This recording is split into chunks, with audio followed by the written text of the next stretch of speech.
बहुत अजीब होते हैं। सबसे बड़ा दुख तो उसका यही होता है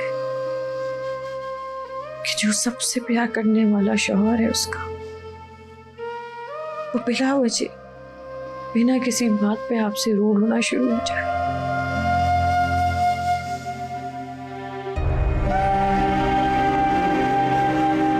मम्मा, ये अचानक इस तरह क्यों होता है? वैसे तो बहुत सारी वजूहात होती हैं, लेकिन मेरी वजह औलाद ना होनी थी। कई साल गुजर गए थे शादी को और मैं मां नहीं बन पा रही थी।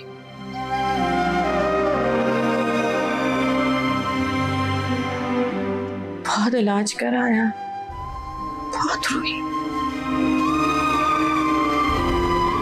मुझे तो उम्मीद बहुत थी, पर एहसन के रवैये में बहुत तल्खी आना शुरू हो गई थी। और मोहब्बत अगर तल्ख हो जाए ना, तो ऐसा लगता है कि रिश्ते को जंग लग गया है। बहुत रोई, बहुत इलाज कराया, सब जगह से ओके की रिपोर्ट आई।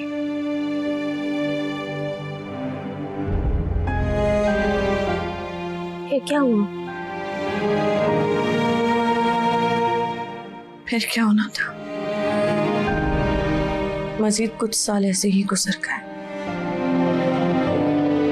फिर एक दिन मुझे किसी ने बताया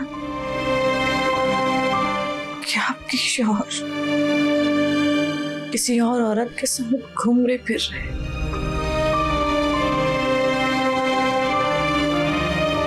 बहुत बुरा लगा, लेकिन मेरा दिल उसी वक्त खटकना शुरू हो गया था। उस दिन पहली बार इस बात का एहसास हुआ कि बिना औलाद की औरत बिल्कुल ऐसे जैसे एक रूह के बगैर जिस्म होता है, बहुत अधूरी।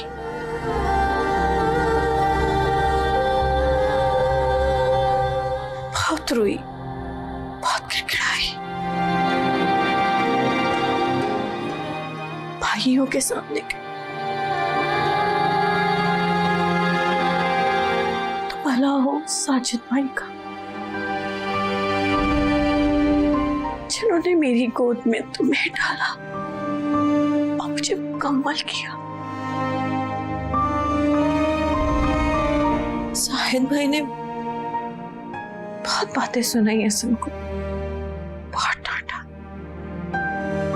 बहुत समझाया। तुम्हारी वजह से एहसन मेरे पास वापस लौटा है। हाँ, मेरी मोहब्बत तुम्हारे लिए मजीद ढंग हो गई। और पता है, हम लोगों के लिए इतनी लकी साबित हुई कि एहसन का कारोबार बेहतरीन चलना शुरू हो गया। और कुछ अरसे के बाद अल्लाह ने साकिब और बिया से मेरी झोली भी भर दी। और सब जिंदगी का एक मकसद है, एक ख्वाहिश है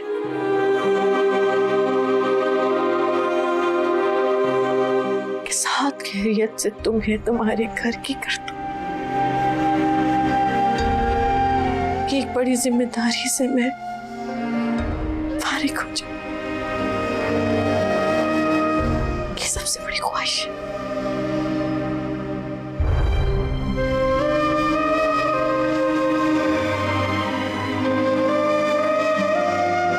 मुझे आपकी मोहब्बत पर कोई शक नहीं है, लेकिन बाबा ने सारी जिंदगी में मुझे बोझ क्यों समझा? मैं खुद बहुत हैरान हूँ उस बात पर। मैं कभी नहीं सोचा था कि उनका रवैया इतना तल्ख हो जाएगा तुम्हारे लिए साकिब और बिया की पैदाइश के बाद। तुम्हारे बाबा ना एक कमजोर इंसान है।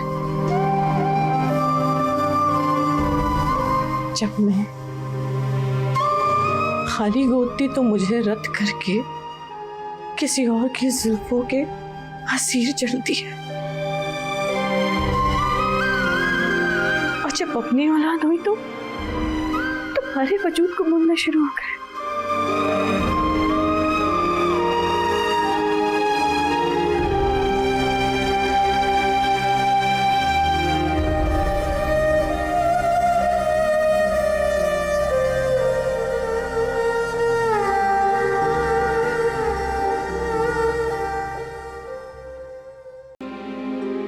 दुख बहुत गहरा है,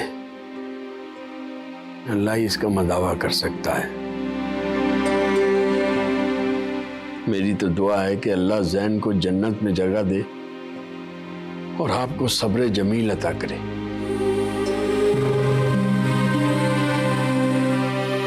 अल्लाह की यही मर्जी थी भाई साहब,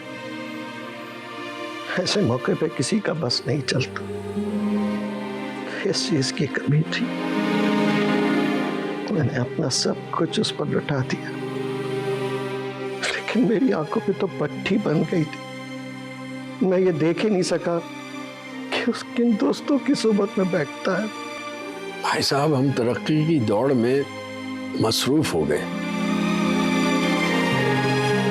और अपनी औलाद को इस तरक्की का हिस्सा बनाने की खातिर तहजीबी से दूर कर दिया। है दुनिया का वो गरीब इंसान हूँ भाई साहब, जिसके पास पैसा है लेकिन बरतने के लिए नहीं, कब्र में उतारने के लिए जवान हाथ नहीं, बूढ़े कांपते वजूद को थामने के लिए कोई सहारा नहीं। और आपके पास एक माजूर दोस्त है, बेशक उसकी टांगे नहीं है, लेकिन वो आपको दिलासा जरूर दे सकता है। आपके पास एक बेटी भी है जो अपने बाप को संभाल सकती है। उसके लिए मुश्किल नहीं है कि अपने बाप जैसे शफीक इंसान को भी संभाल। हम सब आपके साथ हैं, पूरा स्टाफ आपके साथ है। कहाँ बेटा, तुम लोगों की यही बातें मुझे जीने का हौसला देती हैं। बस दुआ करो कि अल्लाह उसके मुकाम को बुलंद फरमाए, उसकी मग़फ़िरत फरमाए बेटा। आमीन। जी इंशाअल्लाह जरूर।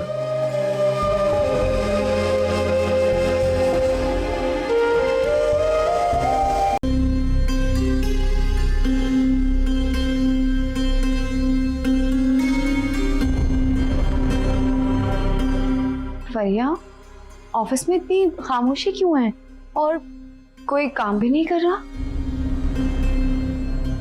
ज़ैन का मर्डर हो गया।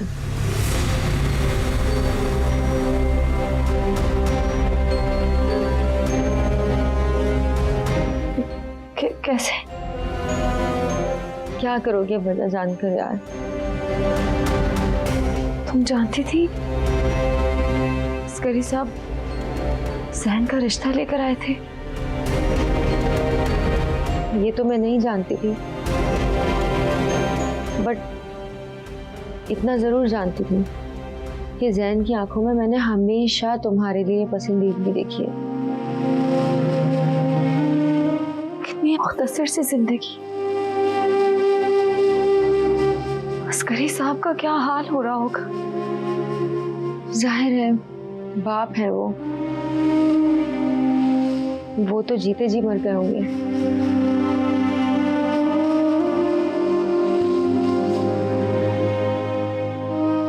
लेकिन ये सब हुआ कैसे? ज़ैन को ड्रग्स की एडिक्शन थी और अस्करी सर भी उससे और उसके दोस्तों से हमेशा नाराज रहते थे। ये सब बातें मुझे तब पता चली जब तुम काम पे नहीं आती थी और मैं तुम्हारी जगह ओवर टाइम भी करती थी। तो सर फिर भी मेरी शादी करवाना चाहते थे उससे। उनको तुम्हारी पर्सनैलिटी बहुत पसंद थी। वो चाहते थे तुम जैसी अच्छी लड़की उनकी बहू बने। वो तुम्हारी पीठ पीछे भी तुम्हारी बहुत तारीफें करते थे। तुम्हारे ताइवान इंसिडेंट के बाद भी उनको कोई इशू ही नहीं हुआ। जानती हूँ, बहुत अच्छे इंसान है। मुझे आए थे घर लेने। कितनी अजीब है ना जिंदगी। कल तक वो यहीं थे हमारे साथ। मुझे भी उनके यूं अचानक जाने पे बहुत अफसोस है। आफ्टर ऑल हमारे बॉस थे, एक वक्त गुजारा है हमने उनके साथ। मैं आज ही जाऊंगी उनके घर अफसोस करने अब्बा के साथ। अस्करी साहब ने हमेशा मुझे अपनी बेटी समझा और हमेशा शफकत बरती है मुझ पर। अब आगे तुम्हें ही उनका ऑफिस संभालना है।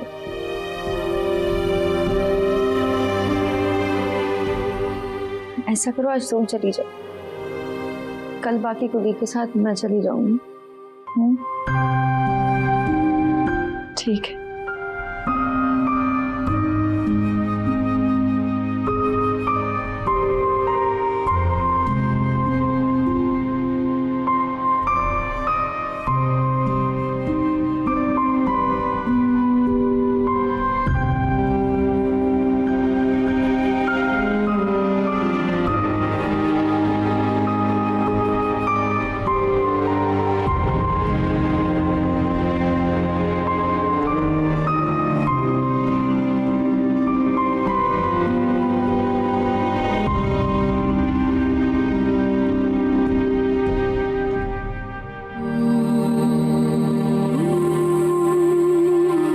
मुझे इसी तरीके से मिलना पसंद है, और ऑफिस में जो लोग जो भी सोचते हैं उससे मुझे कोई फ़र्क नहीं पड़ता।